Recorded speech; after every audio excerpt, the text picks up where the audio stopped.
Can you buy real estate with no money? Today, we're talking about how to invest without much savings.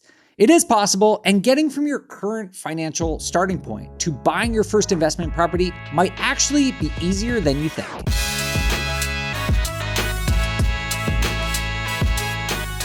Hey everyone, I'm Dave Meyer. I've been investing in rental properties for more than 15 years, and I'm the head of real estate investing at BiggerPockets.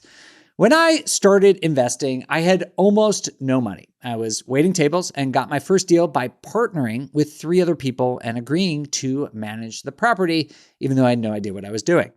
So it is possible to invest without much cash, but it means you'll need to get creative and find other resources or skills that you can bring to the table. We're going to deep dive into all of that today, and joining me to do it is Deandra McDonald. Deandra is an investor in Virginia and one of our most popular guests on this show. She also started when she was not making a lot of money, only $28,000 per year, and had thousands in credit card debt before starting in real estate and growing a life-changing portfolio. Deandra and I are going to talk about how she was eventually able to get funding for properties after getting denied by multiple lenders, the best investing strategies for people without much starting cash, and what types of strategies people in this position should consider. Deandra, welcome to the show. Thanks for being here. Thanks for having me. It's great to have you back. If you all have not listened to Deandra's full story, definitely go listen to it. It's one of the most fun interviews we've done this year, episode 1105 from April 7th, but maybe you could just provide us a brief recap, Deandra, before we get into today's topic. Tell us a little bit about your financial position when you first started investing, what you were doing, and maybe how you got to your first property. Yeah, so I started as a house hacker. Right after I graduated college, it took me a while to get a job, but finally got one as a lab tech, making $28,000 a year. And what really pushed me into homeownership wasn't that I wasn't making a lot of money. It was my first rent increase notification. And getting that was really like, wow, no matter how low I get my rent, no matter how small I live, I'm forever going to be threatened with this increase in rent. And I just don't want to do it. And I decided, well, if I bought a property, then I wouldn't have to do that anymore. And the first time I tried, I got denied. But after a year and a half of like really going at it, I was able to find a property that fit a budget that got pre-approved. And from then on, haven't looked back. So tell me, how did you make that work? Because your blueprint is a good example of how other people can also go about this with low savings. Yeah, so I can tell you how I made it work and also tell you how I should have made it work. The first way I made it work was that I didn't. I really, truly didn't. When I went to get that first approval, they told me no. So what I was doing actually was not working. I thought if I just I'll just put some essentials on my credit card and I will get a low car payment and I'll take the standard repayment for my student loan debt. It wasn't working. Mm-hmm. I could not even get approved for a little bit, outright denied. There was nothing they were willing to do for me at all. And so I had to go back with the list that lender gave me and say, okay, if I'm not going to make more money, what I have to at minimum do is pay down my credit card debt. Mm-hmm. If I can't make more money, what I at minimum have to do is save a little bit more because I was still trying to get a loan. I was still trying to get a conventional loan at that point. I could have qualified for an FHA. My conventional was 3% and the FHA wasn't for a multifamily. So I said, well, I'll leave that for my next property. Dreams, right? I'm getting denied for the very first one. I'm already like, well, the second or third, let me have a plan for that one. And then I went to work. I did not have the skills or the education to do much more than what I was doing. So in order to make more money, I had to work more. And so I had to get a second job and a third and a fourth. And so I worked throughout the day at the lab. At night, I would work at the bar. I was a bartender. On the weekends, I was working as a lifeguard and I was a swim instructor. And for 18 months, I hustled and I cut all expenses in my house. And that might seem extreme, but that's how I was feeling at that moment, right? I didn't have internet. I didn't have cable. Mm-hmm. So after 18 months, I had managed to pay off my credit card debt and save $3,500. So big money. That's awesome though. But how much credit card debt did you have? I had about $5,000 in credit card debt. So in total, it was like $8,500 basically. Yeah. That's incredibly good. And then I was finally able to qualify for a $85,000 loan. But I told you what I did What I should have done was look up down payment assistance programs. I would have qualified for those in a heartbeat. You know what? It's so funny that no one knows about these things. Yeah. Because almost every city and almost every state has them. And you can stack them. You can add it to other loans. Yep. The biggest qualification or need you have to do is just live in the property for a period of time, right? But sometimes they'll say like 3 years. Yeah. 5 years. There's a program right now that was available then because I asked them because I needed to hurt myself. I need to hurt myself sometimes to learn. They're offering 20% down. You just have to live there 5 years. And I'm so frustrated because I didn't look at duplexes and quads in 2014 because I didn't have the money. And you're telling me you would have given me 20% for the quads? Yeah. If I just lived there? Unbelievable. Just so everyone understands what we're talking about here is a lot of states and local governments have programs especially designed to help people who have low savings or low income or both to achieve homeownership. Yep. That can come in the form of down payment assistance, like Deandra just mentioned. There's also, closing credits to reduce your closing costs. Sometimes there's tax credits. Like there's all sorts of things. All you got to do is Google them. And actually, this is pretty cool. We actually had an economist from Zillow on the other day, and she mentioned they're starting to put this on Zillow, which is really cool. Based on your zip code, they're aggregating assistance programs that you might be eligible for. Or the other thing I should say is like your agent or your lender should know about these things. They don't always, but like if you're working with a good investor-friendly agent, they should know about this stuff as well. Absolutely. I love that Zillow is starting to add that to that It's cool. database. Yeah, because you can access it. I'm trying to do more on my YouTube where I'm like, hey guys, please look up this free money, especially may or may not be here in a couple years. If we're also being 100% honest, right? If those funds dry up, you're going to be very upset that you didn't take advantage of them when they were still there because you're kind of operating like it's always going to be there. It's not. That is a very good point. All these things change all the time. And so you need to just jump on them if they're available to you. And it's not always this huge, like, oh, you have to apply and wait 18 months, like a lot of things with the government. It's actually, some of these things are designed to move pretty quickly. I have a client who just closed on a house in South Carolina. Brand new construction, full warranty. She paid $800 out of pocket. That's amazing. And it'll be a fantastic rental also when she leaves. So we're house hacking for the future. Please. So given what you're saying, I like these two approaches.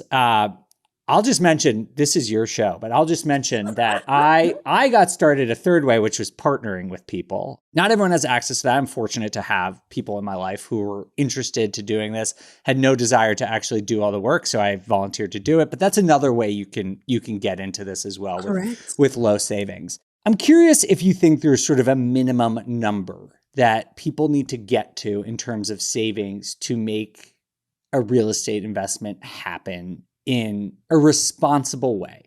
Because I really don't want people spending every last dollar they have on real estate. You should have emergency funds depending on your job, your family situation, that kind of varies. But what do you think is like the minimum amount of investable capital that you need to get started?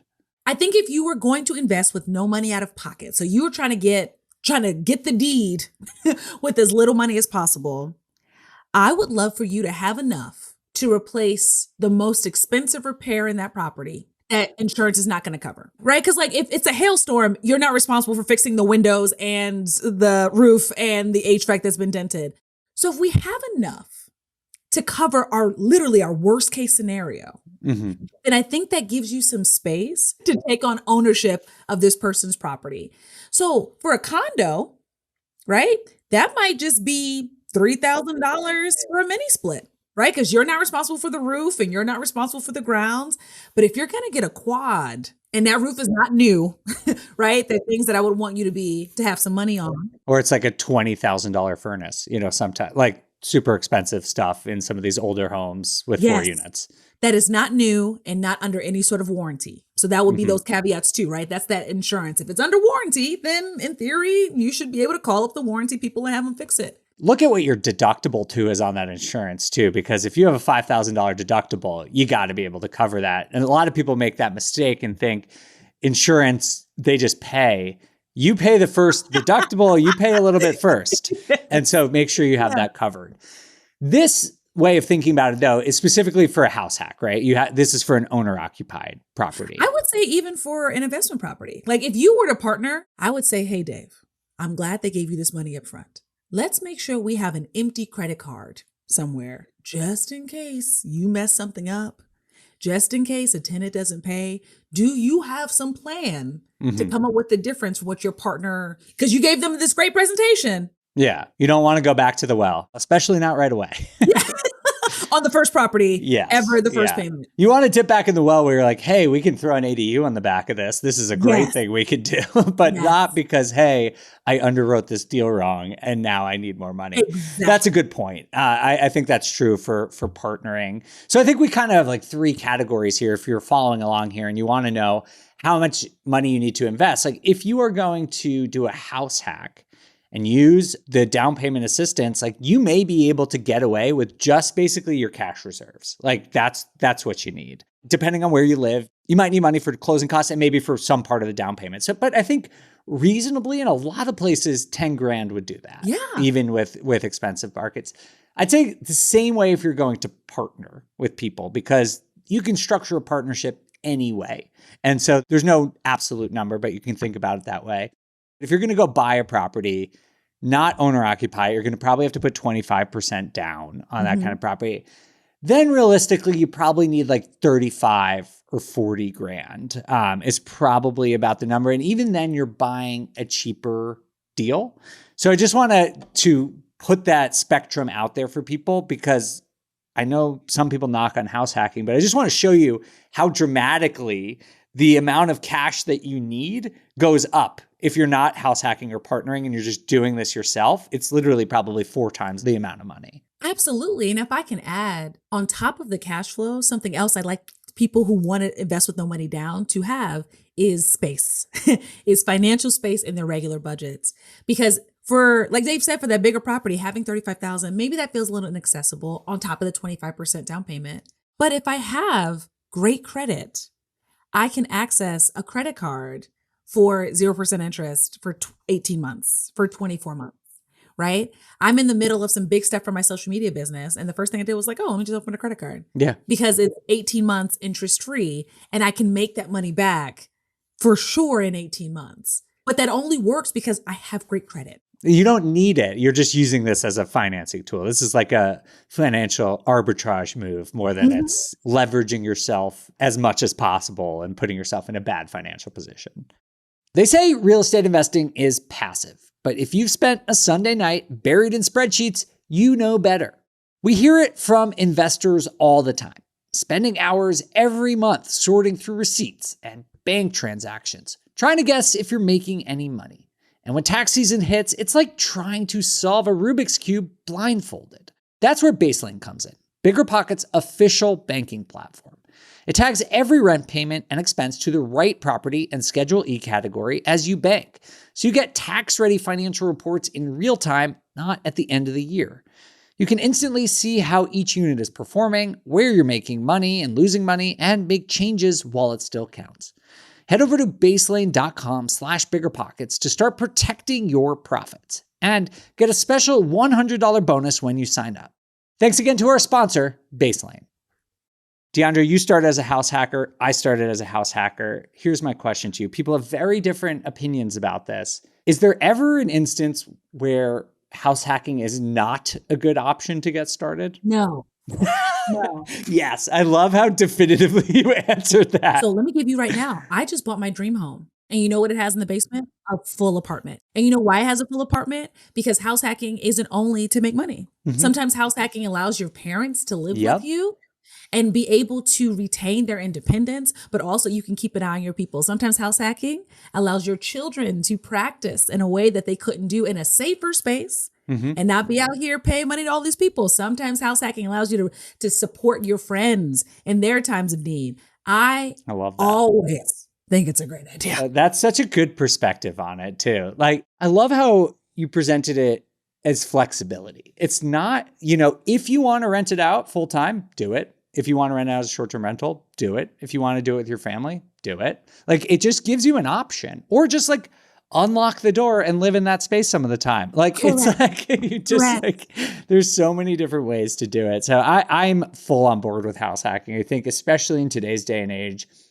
rent is so expensive, and so are homes. Like, don't get me wrong, they are very expensive, but rent is so expensive that this ability to lower your living expenses and to, like you started the show with, control that living expense and know that it's going to be fixed instead of variable, where your landlord could change your rent at any point, as they probably will, because that's just how the business works, that like you can get control of that. So I love that.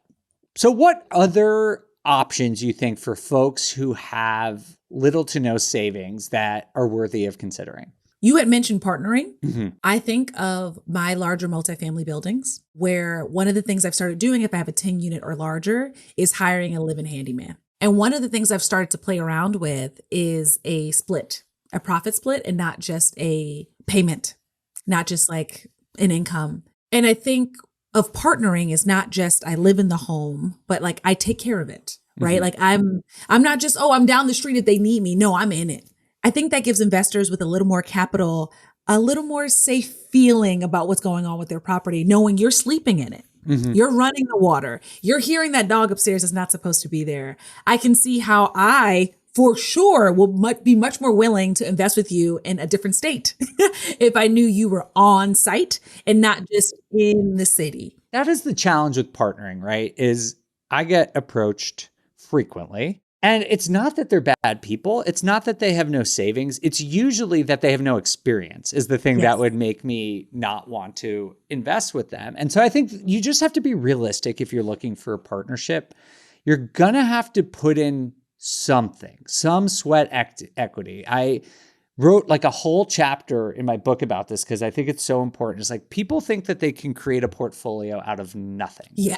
You're the scientist here. It is literally a rule of physics that you cannot create something out of nothing. You have to put some input into it. Mm-hmm. And so if you don't have savings, that's okay. I started in a similar situation, but I basically worked for free to earn my equity for several years as a property manager. So you can do something like that. The idea that you're going to find a partner who's going to give you some sweet deal with huge upside when you have no experience and no capital is probably not going to happen. Like maybe friends and family. There might be like if you have like a friend or someone who's wants to help you out.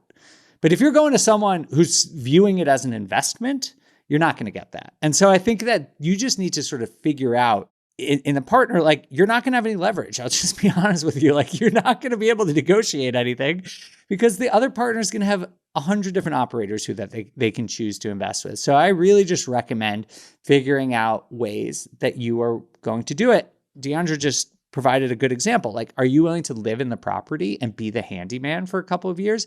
That's essentially what I did. First 5 years of my career, I essentially did that. I was a terrible handyman, but don't tell my partners don't listen to this podcast, so it's fine. But I just think that's just an important like expectation setting. Yeah. And that's okay because the whole point is just to get in the game, to learn, to move on to the next one. But I think you need to know that if you're coming into it with little savings, that like you're going to have to find the thing that you can contribute to a partnership. One of those things can be exposure. You said you were in that for 5 years. Remember the down payment assistance we talked about? If you got a multifamily and then showed people for the next 3 years how you take care of that multifamily, that's right. You now have experience and they have trust that you commit to this thing. So mm-hmm. That's a way to get that exposure to these private lenders so they can come to you and say, oh, I've been watching you do this thing. Can you do it again now with me? Instead of, again, you showing up day one, zero money, zero experience, and maybe zero desire to put anything on the table. That would be a way to convince them and convince yourself that you should take on these bigger projects. What do you make of creative finance or seller finance as options for folks with little savings? Anytime someone doesn't have money, my first question before we get creative is why? Why don't you have any money? And I mean that as a teacher, because you're going to repeat whatever got you into this space again. So if you overspend on your regular life, you're overspending on that flip. I promise you are. You're not checking tile prices. You're not checking what that carpet costs because that's not how you live your regular life. If you like to bet it all You're going to get that property that's been on the market forever and think that foundation work is just a few paint, and Yeah. it's going to be terrible. So if you have no money because your habits are bad, I don't want to talk to you about creative nothing. That's I don't really want to engage interesting. with you about this. That's such a good And you point. said something earlier too about borrowing money from friends and family. It starts to get a little predatory if you are in your mind saying, I don't know what I'm doing, Mhm. but I'm going to lean on the love of my people in order to gamble. And I don't think that's it. If you don't want to spend your money, then yeah, we can talk creatively, right? Okay. You Yeah. saved it, you kept some money, you don't want to spend it. I like seller financing, especially now with interest rates so high, Mhm. right? At least for us to pay interest to the loans. This is an opportunity for the seller to get a 6-7% return where they're not Yep. getting that, at least the low level, low risk markets, right? In the CDs and the money market accounts.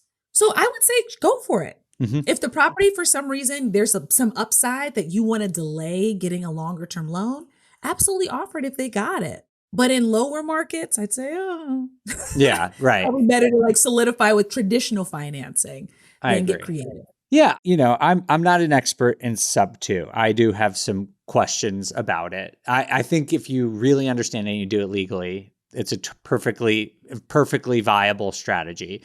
I think for new people, it's challenging and there's risk that comes with it that I think Yeah. you need to consider, like any investment. I just wanted to touch on a couple of things that you brought up earlier, which I loved what you were talking about, how people, if you have bad habits, that you're going to repeat them in real estate. I think that makes so much sense. I had honestly never really thought of it that way. And it made me want to bring anyone that consider lending money to Vegas and just watch them on the tables now. Let's just give them $100. See what they do with that money. You're going to learn everything you need to know about that person. But I also think the thing you touched on about friends and family is super important to me. And I think I've unfortunately get a lot of people reaching out to me trying to untangle these situations where they've already done this and it has turned ugly. And let me just tell you, it is not worth it. It is not worth getting your first investment if you are risking a relationship with friends or family. And I agree with you that it's yeah, you want to get in on these things, but people get weird about money. Or they might be right to get weird about money with you if you're not spending it reasonably. And if you're going to do this and raise money with friends and family, I know it's awkward, but just go through the effort of formalizing everything. Write it all down. Get an operating agreement. Talk about what happens if things go wrong. Talk about what happens if you run out of money and you need to ask them for more. Walk through every one of these situations, because then, sure, if things go bad, it still sucks. It's just going to suck, but it will suck less because at least everyone understood what they were getting themselves into. You have a protocol for dealing with this problem, and you can move on from that, hopefully, in your relationship. So I know I totally agree with you. I actually am a big fan of partnerships. I partner on a lot of my deals. It sounds like you are partnering with 50 people right now. It is a great option. And every real estate investor I know does it. It's not weird. It's very common. But again, I just want everyone to think these are formal agreements, treat them like a business, and think about what you can offer in these deals, because it's not just hey, I'm going to show up because I went on Zillow and found this pretty picture. You got to really think of this, put yourself in the other investor's shoes. If you had money, what would you expect from someone who wants to borrow that money from you to bring you? I would think you would expect a detailed business plan and a lot of commitment and a lot of evidence of their work ethic. And so just think about it in that perspective, and you really can raise money and do these things, but you got to be professional about it. 100%. And if I could add one more piece about seller financing, it's something I have started to offer a lot. And I think we talk a lot about creative financing from the buyer's perspective and not as often about seller perspective. Because another way you might not have money is you got inheritance. You're sitting on some property, you're sitting on some land, and maybe you can sell it outright.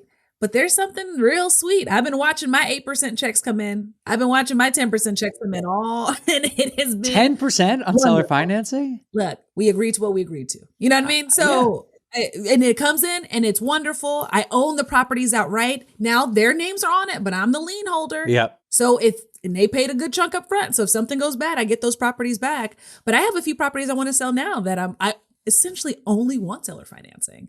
I want to spread it out over 15 years. I got time. If you can get 8 to 10%, I can understand why you've done Mhm. it. I own a property outright, and people build these lists where they can see these things. And so some people have approached me about seller financing, and they're like, rates are so high. They see it as like seller financing as the way to get a lower rate. I'm like, yeah, I'll give you a 5% interest rate, but you're going to pay me 10% more than this property's worth. And they're like, Yes. why would I do that? I'm like, why would I do that? Why would I do that? Yeah, like it's What like are we put doing here? yourself Yeah. in the other person's shoes here. Like, why would I give this to you at a lower rate than a bank is going to give you at the same price? I could just sell it and get all the money now and then go invest that somewhere else.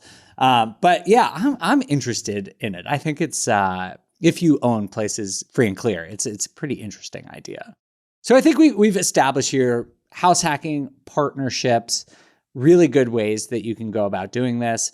Are there any other things that we're missing here for, a how-to guide for people with little savings? Again, this will be an assumption that with little savings comes little experience. And so I would really say to that person, one of the things you can give is going after the properties that nobody wants, but not to overwhelm yourself going too big at once. So even with that down payment assistance we've been talking about, maybe not going for the quad day one. If you have no experience with anything, right? Or make sure you have a mentor or someone on your phone that you can call to and ask for help, because it might be a little too much. Yeah, that's fair. On the first day. But if you can get those condos or those townhomes that maybe are a little further out of town or not as big as everybody else wants and hold on to them a little bit, in a few years, you will have money because you will have equity. The property will appreciate in most markets for you to do something with. So maybe holding the right expectations for what that no money down property looks like. Yeah, I love that. Sometimes we think it looks like the dream home, or it looks like the dream rental, and that is not always the case. I like that a lot. I think appropriate expectations is 50% of this industry. It's like so much of it. Everyone's like, I want the perfect BRRRR. I'm going to flip this house and make 100% returns. No, you're not. Immediately. No, in you're not. 60 days. That's too long. I hear That's people too like, long. oh, I didn't do well on my first flip. I had 30% return. I'm like, that's triple the stock market and you did it in Yeah. 6 months. That's literally 6 times better than anything else you could have done with your money, and you're mad about it? With the highest interest rates Yeah, right. most buyers have seen. Exactly. That's why I always say this. I'm a broken record. You probably don't hear this all the time, but on the show, it's like, if you just commit to 7 to 10 years, you're going to be good. Like, that's it. Like, just commit to 7 to 10 years and take it slow. It's not even that slow. It's fast. Like, that's just a totally reasonable thing. And the only reason you would mess up and not be able to pull it off in 70 years if you try and go too fast and you burn out on your first deal or take on too much risk. Yes. Or put yourself in a worse financial position because you take on too much. So I love that advice of just like taking out something appropriate for you at your given stage. You're going to learn so much. And then next time you can take a little bit bigger bite and then a little bit bigger bite. And if you do that for 5, 7, 10 years, you're going to be good. So I think that's a really good thing to end on. But we can't get out of here. I want you to lie to me again. Tell me what you're doing next. I want to get it on camera so that next time you're here, we know if you lied or not. It's really funny. I think right now, honestly, is about stabilizing these joint ventures, because even with those, I wanted to go as big as I could in terms of the building, but I knew I had some cultures to reset. I knew I had some units to turn over. So this is going to take 3 to 6 months of effort in order to get these properties operating the way I want them to. But I think the dream would be for next year to scale larger with the joint ventures. There's a lot of like 15 to 25 unit properties in my region that those prices keep dropping because nobody wants them. And It's I don't want them crazy, yet. Yep. But once they get to that number I'm looking for, I feel more comfortable moving forward. I love it. If you didn't listen, there was an episode of the show maybe in May with Brian Burke. He wrote a book for Bigger Pockets called The Hands-Off Investor a couple years ago. He does a lot of syndication deals, but he knows more about multifamily than anyone I've ever met. And he said, he was like, the 12 to 25 unit is the sweet spot. He's like, right now, that's where you should be buying. I've been looking at a couple of them the last couple of weeks. I think it's just, if you can pull that off, if you have the experience That's right. and the capital, you've put in your time to earn your way up to that. It's a really good thing to look at. So next time we're going to hear how you've scaled that. That's right. Well, thank you so much for being here. It was a lot of fun to have you. Thanks, Dave. And thank you all so much for listening to this episode of the Bigger Pockets podcast. We'll see you next time.